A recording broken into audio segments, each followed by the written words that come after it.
Next up, I think we have a few more minutes now, but David, if you're ready, we can just start over. David Lutterkort from Puppet Labs about Puppet and OpenNebula. My name is David Lutterkort.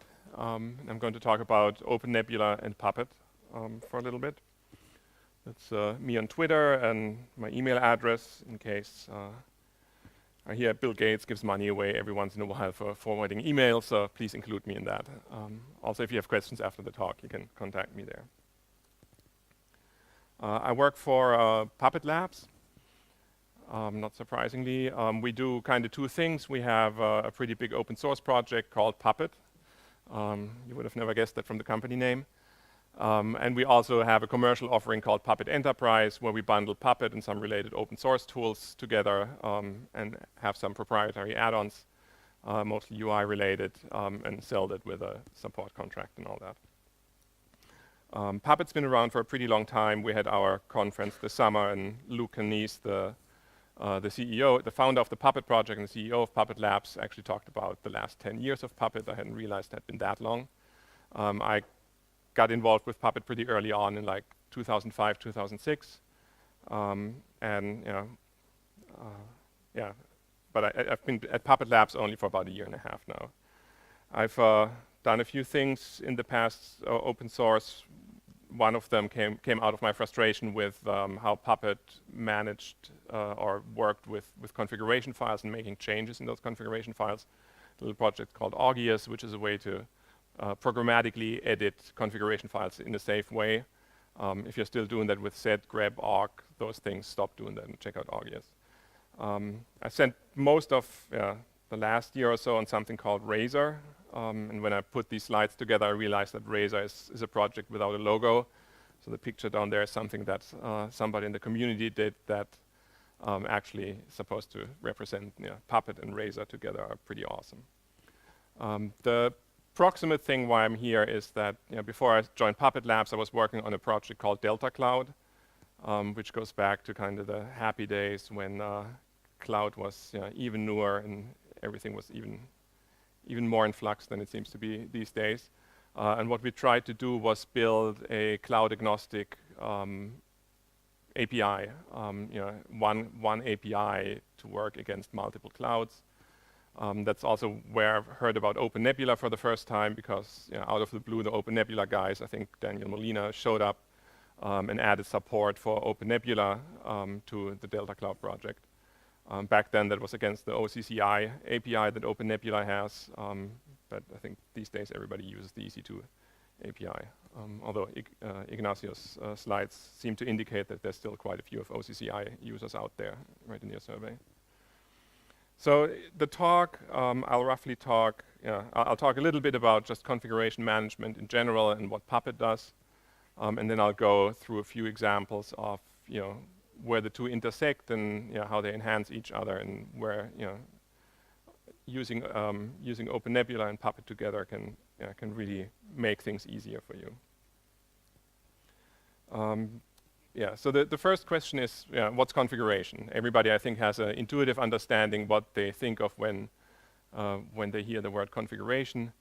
I recently came across a really nice definition by one of my colleagues, Gareth Rushgrove, that kind of struck a chord with me, because my intuitive understanding has always been more kind of the traditional, we push around some configuration files, what are the packages that need to be installed on a system, what services need to be running, that's configuration. But I think this definition is actually much broader and also reflects much better what people do with configuration. That configuration is anything that's input into your infrastructure. That becomes interesting when you start thinking about cloud, for example, where you would think of the virtual machines, the instances you're running in your cloud as configuration too, right? That's also something that needs to be managed and understood. So in that view, configuration management is concerned with managing these inputs into your infrastructure. And there's kind of two dimensions where that is important. For one is this management happens over time. It's really easy to set up something once and then just run it without any change, but that's not how things work in the real world. In the real world, you always have things evolving over time, and you need a way to keep track of the changes that happen and make them in a controlled manner. Similarly, the other dimension for configuration management is that this generally has to happen at scale. Again, it's really easy to manage 3 systems. You can do that manually, logging in, making changes, and you can keep everything in your head that's running on those 3 machines. It gets a little harder when you move to 30 machines. Once you have to manage 3,000 machines, without tooling, you're pretty much lost. And that's when emergent behavior happens, and you need to understand how much your infrastructure actually agrees with what you think it should be, where problems happen and all that. So in Puppet's case, the way Puppet supports or does configuration management, here's a picture of kind of the basic life cycle of how Puppet goes about doing its business. We have a Puppet master, a central server.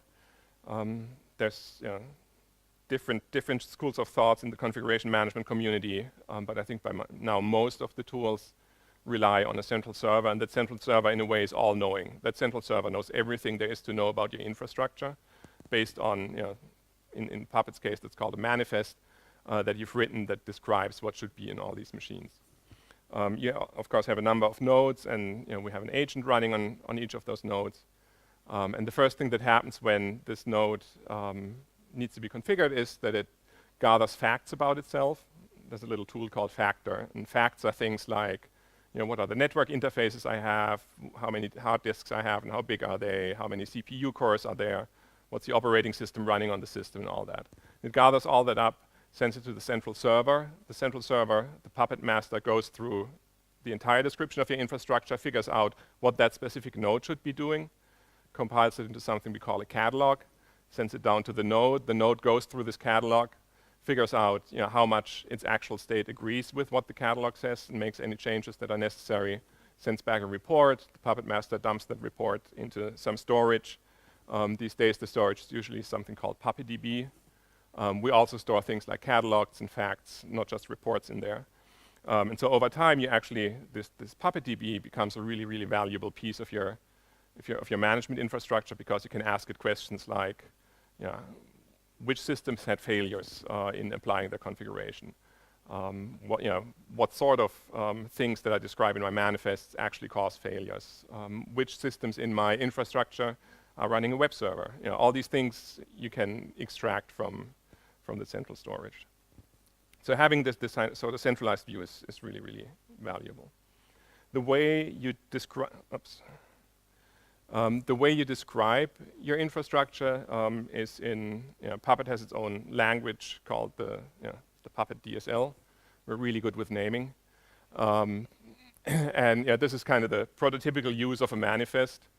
If you have this pattern down, you probably have covered 80% of what people need to do when they manage infrastructure with Puppet. What this says is, for us, a web server, when I say I want a web server, I want the HTTPD package installed. I want this one configuration file that the source URL down there in the file area says, this is the file that it lives on the Puppet master downloaded. And once that file is in place, we also have to have the HTTPD service running and enabled, meaning when the machine reboots, it should come up. So none of that is particularly surprising. The important part, there's 2 really important things about that. One is, you might notice that there's no talk about how you actually install a package, or how you set the mode on the file, or what you need to do to start the HTTPD service. Puppet's approach to management is what's called desired state. So you express what you want the end state of your system to be like, and it's Puppet's job to figure out how to get there. If the HTTP service is already running, there's nothing to do, Puppet's happy. If it's not running, Puppet will figure out how to start it depending on the operating system that you run it on. And so in this manner, you kind of decompose the different things that machines in your infrastructure do into classes, into roles. Besides the web server class, you might have one that talks about NTP, right? Everybody likes to talk about NTP and how to configure that.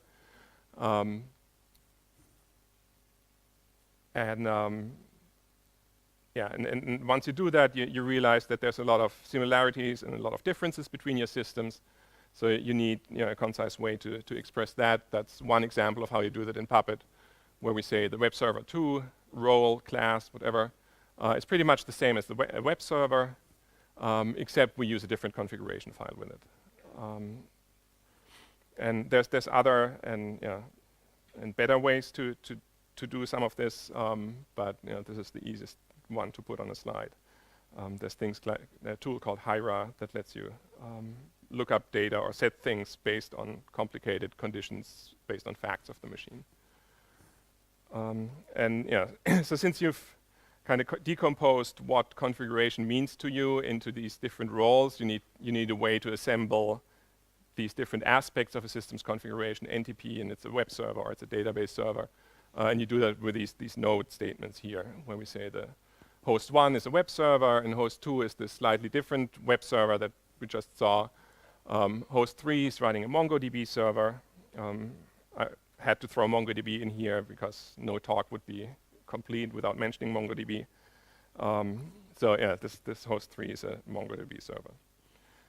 Again, this is not necessarily the best way to do it, but it's the easiest to put on a slide. There's in Puppet Enterprise, there's something called a node classifier. There's also open source node classifiers, which based on rules figure out, a machine that looks like this should be a web server, and a machine that looks like that should be a Postgres server or something like that.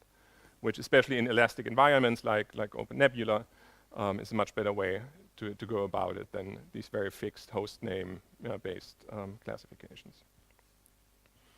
When Puppet first showed up, kind of the almost revolutionary thing that it did was that it moved, that it talked about infrastructure as code rather than what people had been doing before, which was this here, infrastructure as Word documents, or if you're, if you were in a more agile shop, infrastructure as plain text files, or in enterprises, infrastructure as XML documents.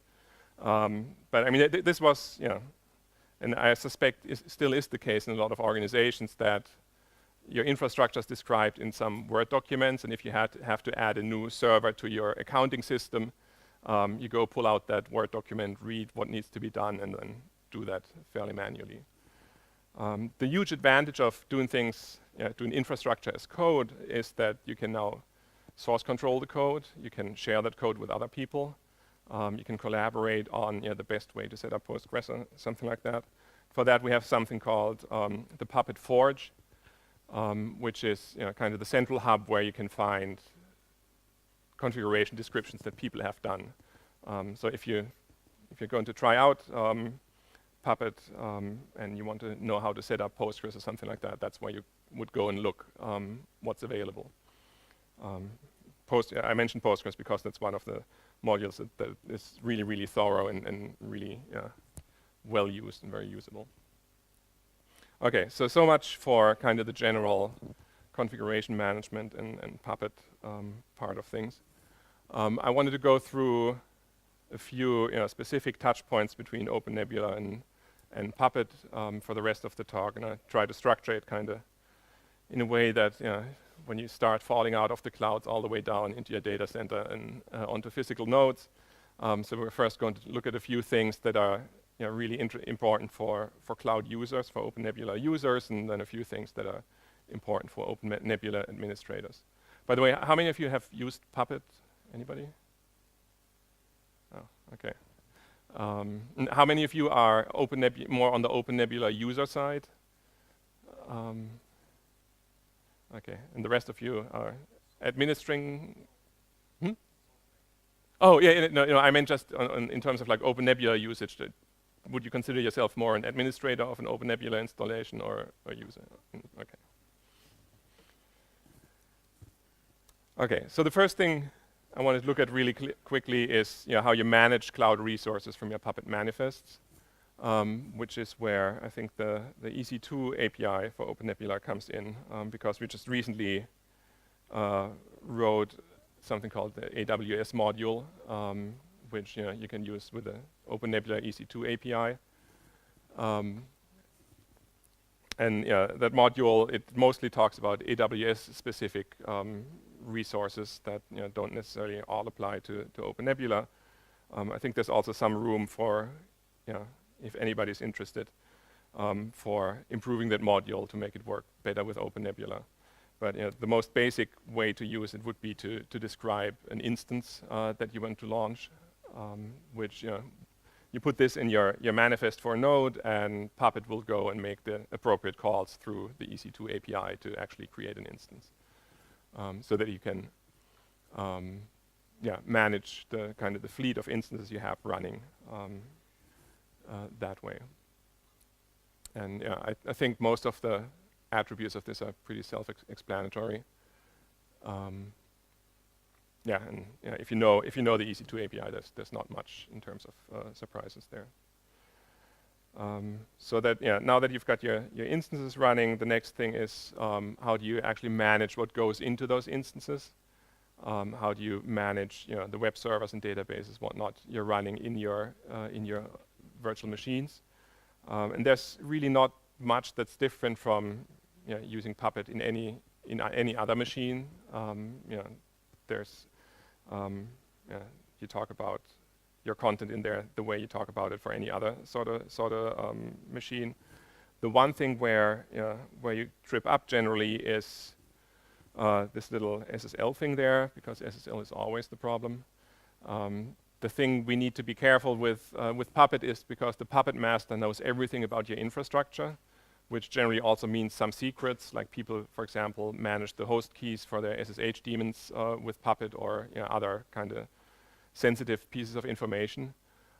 So we need to both to protect the Puppet master from rogue nodes, right? That if some node shows up in your infrastructure and claims to be XYZ, that it can't download sensitive information that it shouldn't get access to. So not only does Puppet use SSL with server certificates to kind of verify that the server is that it claims to be, each node also has to have an SSL client certificate, and that's kind of the thing where things get a little funky when you're in the cloud. The kind of general flow in Puppet is more modeled on on a situation that's where you have physical machines and new nodes show up very rarely. So we have a node that's got the Puppet agent installed on it, and when that runs for the first time, what it does is it creates a certificate signing request, an SSL thing, sends it to the Puppet master. The Puppet master checks that is a valid CSR from a node that it likes, and then issues a certificate. And after that, they're off to the races. The agent can talk to the Puppet master, get its catalog and all that, and everything's good. Where this runs into trouble in the cloud is at step 2, because the main way of checking has been that a human checks, right? If you're working with physical infrastructure where it takes 3 months to even get a machine online, that's not a big deal. If you're working in cloud where instances live for 15 minutes and come and go all the time, that's a big deal. So one of the things we've added recently is a better way to deal with this certificate signing problem. So if you look at what actually happens when you're in cloud, is that you have some OpenNebula client that talks to the OpenNebula API, which then creates the node, and then the node should talk to the master and all that. From the point where the OpenNebula client kicks off the instance creation, everything should be automated. And the way we do this is that first the OpenNebula client, and client here isn't just command line client, right? This could be another application that's actually creating instances. That the client and the Puppet master need to agree on a secret. And the secret can literally be some sort of pre-shared key that you share between the two. But it could also be a way for the client to tell the Puppet master, hey, I just launched an instance, be prepared that this machine will show up, right? And stick that somewhere. But in the case of a pre-shared key, you would have to arrange for the client that does the instance creation to pass that secret all the way into the node through user data or something. Then the node includes that secret in the certificate signing request. The Puppet master verifies the secret now. There's no human needed to actually check. And then we issue a certificate. And the part where you come in the most is the last, the verify secrets verify secret step because you need to write a little script that actually receives the secret and verifies that that's okay. This auto-sign script gets on its standard init, gets the certificate signing request. And we include secrets as what are they called? CSR extension attributes. SSL has a lot of fun words. So the way you set this up is that on the master you have to write this auto-signing script and you point your master at that so that when a new CSR shows up, it gets to check that. On the nodes, through like a little cloud init script or permanent instrumentation in your images, you arrange to pull the secret, the pre-shared key out of the user data and dump it into a specific file. And then when the agent runs it, it adds what it finds in that file into the CSR. And so with that, you have a fully automated way to trust, to have the server trust a specific node that you've created. There's a few kind of predefined attributes you can use for these CSR extensions, like the instance ID and of course pre-shared key.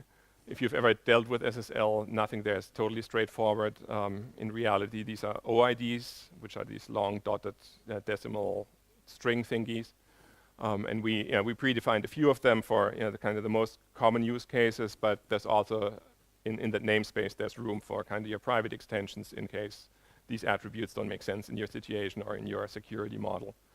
So you can pass your own stuff through there.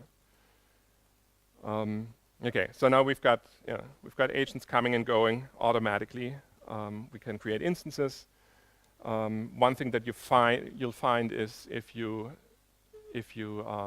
create instances based on fairly vanilla operating system images, say you have a CentOS 7 image that has not much more than a Puppet agent in there, is that instance creation actually can be pretty slow, because the first time the Puppet agent runs, it gets told this is supposed to be a web server, so it goes and installs a lot of packages and starts services and all that, which we've got customers who complain it takes them 20-30 minutes before a machine is actually ready, before Puppet's done with its first run. So you might ask yourself, can I build images based on all this wonderful description of my infrastructure that I have on the Puppet master? And there's a few ways to go about it. I mean, there's a whole host of tools that helps you with building images. I don't know what people generally use, Packer, VW, one of those things, Aminator, I don't know. But the techniques I'm describing apply to pretty much all of them. One thing I highly advise is that you use the same sort of manifest that you use for running machines for your image builds, and you just invent some fake host names for the actual image builds.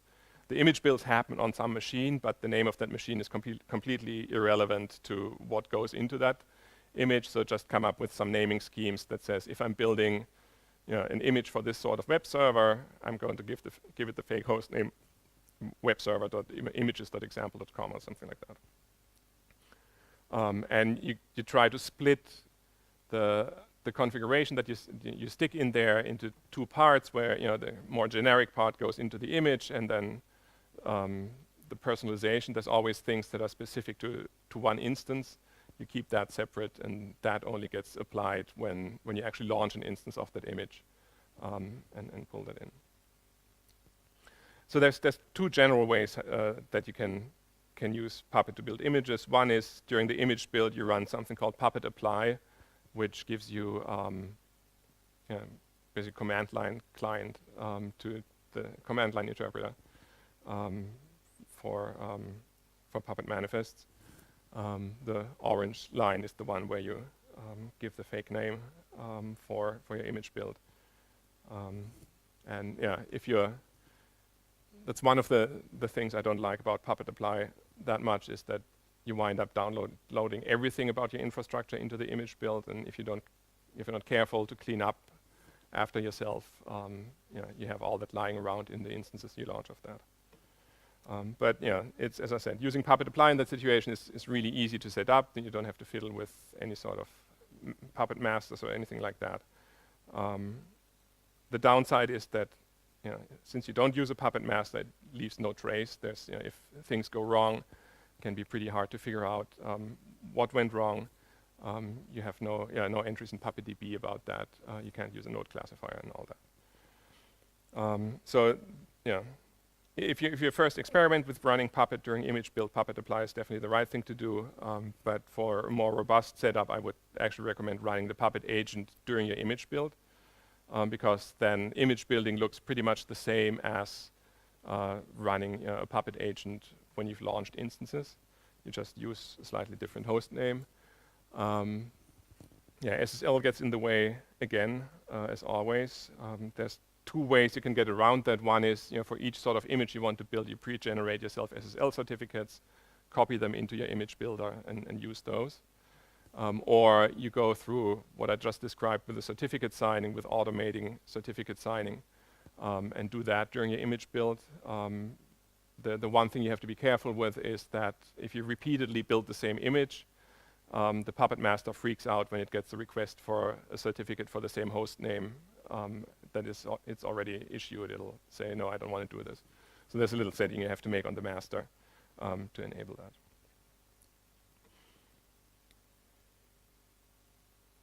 Okay, so we've got images.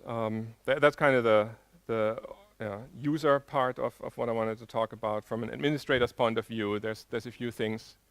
The first one is, since OpenNebula is an application that runs on a bunch of physical machines, what can you do to manage that with Puppet? And there's actually a really nice module written. Is anybody from the ePost here?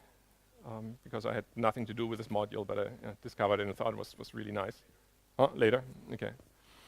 I wanted to talk to them about that. Yeah, it's a very nice module that lets you describe all the basic entities that make up an OpenNebula installation in Puppet, and the module then goes and calls out to the various OpenNebula tools to do things. It's got there's an OpenNebula 1 class, I guess is how you would describe that. If you include that on a node, it actually installs OpenNebula for you. It installs the OpenNebula master and Sunstone and all that. And then there's various resources to describe. They're all named the same as the command line tools: one host, one image, one template. It's pretty obvious what they do. But with that, you can describe all these things in your Puppet manifest. Unfortunately, that module is not on the forge. That's one of the reasons why I wanted to talk to the ePost guys, because I think it should be. It would be a great enhancement. In general, I think there's not very much collaboration between the Puppet and OpenNebula community, and I'm hoping that by being here and talking to people that we can get more of that going. I would love to see this. Not just on the forge, the OpenNebula module, not just available on the forge. We kind of have 3 tiers of modules on the forge. Like, anybody can add a module, and that's great. If you write a module, absolutely you should add it there. There's also something called Puppet approved, where we go through existing modules, because it's sometimes hard to tell how good a module is. And for some things, there's like 15 modules. When you come to the forge, it's really hard to figure out which the right Tomcat or MySQL or whatever module is. So with Puppet approved, we're actually going through the Puppet code that makes up that module and try to figure out, or require that it meets certain standards, certain coding standards, and certain amount of activity behind it and all that. And I think this would be a great addition as a Puppet approved module. Okay, and so the final thing I wanted to talk about is, because behind every cloud there's a lot of actual physical hardware. It's something that people like to forget, that if you run a cloud, you have to deal with provisioning physical machines, for example. And as I said in the beginning, I've worked for quite some time now on this Pixie provisioning tool called Razor. Funnily, Puppet Labs actually didn't come up with Razor. It came out of EMC, EMC VMware. Was started by 2 guys, Nick Weaver and Tom McSweeney, and the reason they started is they had a problem that should be very familiar to any OpenNebula admin. They wanted to roll out clouds and manage the hardware and provision the hardware that was running their cloud. of course, they weren't using OpenNebula, they were using vCloud, but I mean, the basic ideas apply here. And so just in a nutshell, there's three things I really liked about Razor that struck me as really good insights into how to deal with PXE provisioning.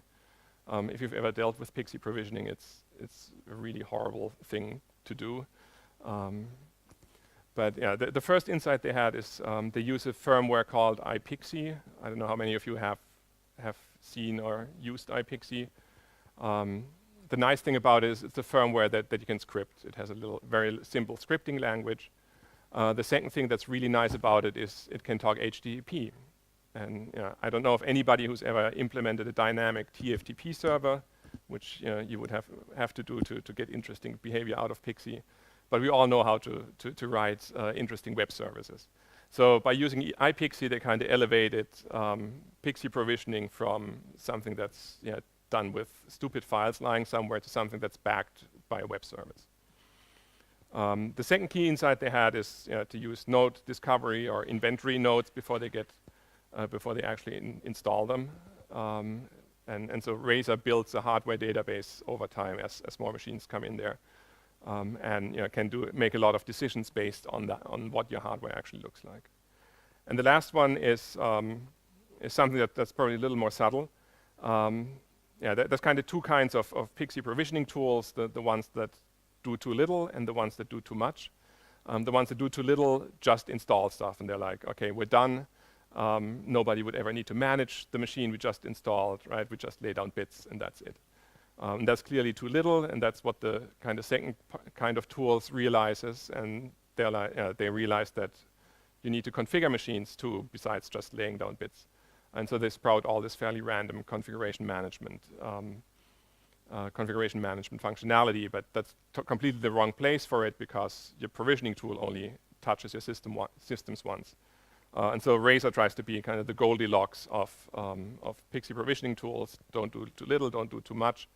And the way it does that is that it tries to hand off the provisioning process as quickly as it can to a config management tool.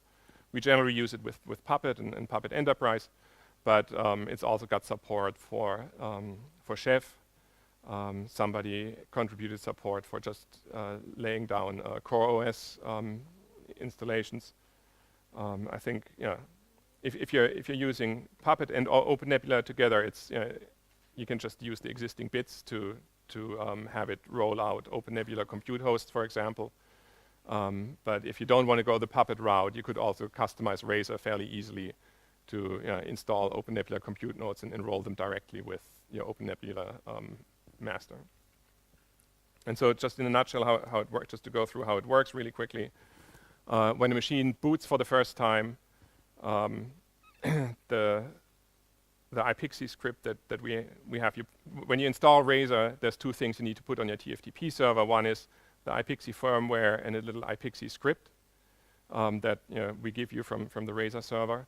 And once you've done that, you don't need to touch TFTP anymore, or any of that kind of PXE setup is done. Razor also doesn't make any changes to that. It's all done through HTTP as a web service. When a node boots for the first time, it runs this little iPXE script, which really doesn't say much more than go talk to the server over there to figure out what you should be doing. If it's the first time that node boots, the server says, hey, I don't know you, we should get to know each other, and sends down what in Razor speaks called a microkernel, which is a terrible misnomer. It's really just a Linux image, a small Linux image, that runs factor, the same factor we use in Puppet, and sends those facts back. So now Razor knows, oh, this is a machine with these many CPU cores, this much memory, this much hard disk, network interfaces, all that stuff. You can also extend this fact gathering process to figure out things like, oh, this machine is plugged into this switch, or it's at this position in a rack. And then based on all that information, you've set up rules and tags. We go through those facts and figure out which of those rules you set up. Machines with more than 8 cores should be called large. Machines with more than 64 gigs should be high memory or whatever. machines that are in the bottom of the rack should be labeled bottom of the rack. And with that tagging, we go into something. You also set up a policy table that basically says a machine that's tagged in the following way should get CentOS 7 installed on it, should be a database. And if it's tagged in this other way, it should be an OpenNebula compute host. So that you can set up things in a way that all you need to do is turn on a machine, and everything else gets provisioned afterwards very simply, very flexibly. You can also say, the first machine that comes by and looks like this should be my OpenNebula master, and any other machine that looks the same but should be an OpenNebula compute host. There's a lot of the rule language is actually pretty powerful and lets you lets you make a lot of decisions on what winds up on machines. And so the policy also talks about what should actually be installed on there, and it rattles. Once it applies to a node, it rattles through the installer. And unfortunately, this graphic has Windows on it, but you can also install Windows with Razor. But I think for here, installing the various flavors of Linux is probably more interesting. Okay, I'm not even going to go. Let's just skip that slide. Okay, so just quick summary of what I've talked about. If you write if you're using Puppet or write any Puppet code, the forge should be your first stop to see what's out there, or to tell the world what you've done. The AWS module lets you create, manage what instances you have running through the EC2 API. This whole cert signer business automates the process of getting a cloud instance actually up and running and enrolled with Puppet.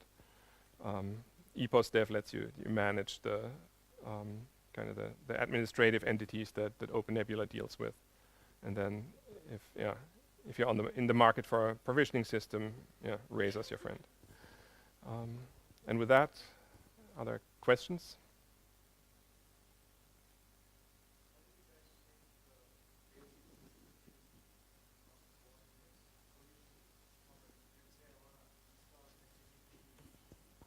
You install, sorry?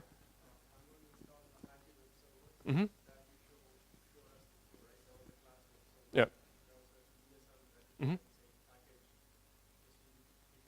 Mm-hmm. Mm-hmm. Yeah, so I mean, the example I had was very, very simplistic, just to make it fit on a slide and be able to talk through it. In reality, a lot of these classes take a lot of parameters, and so you would, I haven't actually looked at the Apache module, but I'm pretty sure one of the parameters you can set is what's the file with my SSL certificate from a web server. And you would, when you on a node, when you say this is a web server, you would say this is a web server using this SSL certificate over here.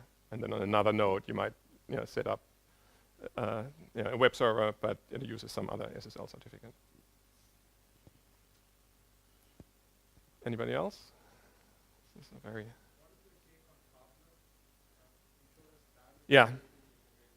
So I have to take some of the blame for Cobbler, because at the time I was actually working with Michael Dahan when he wrote Cobbler. And when I first, to be honest, when I came into Puppet Labs about a year and a half ago, and they're like, we have this Pixie provisioning tool. You should look into getting this kind of into a product or production ready state. I was like, have you guys checked the calendar? And I actually went back to, who does Pixie provisioning anymore, right? Was my reaction.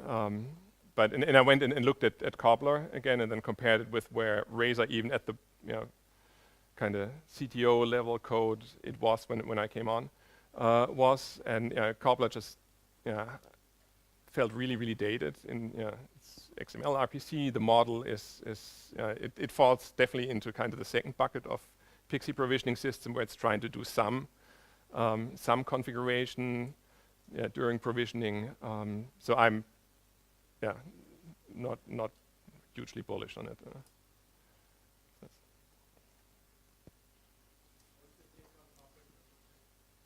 No comment. Yeah. I mean, clearly, I think Puppet is much better. Otherwise, it wouldn't be working at Puppet That's Labs. But the religion question you shouldn't Yeah. ask anyway. Okay. Thank you, David. Thank you.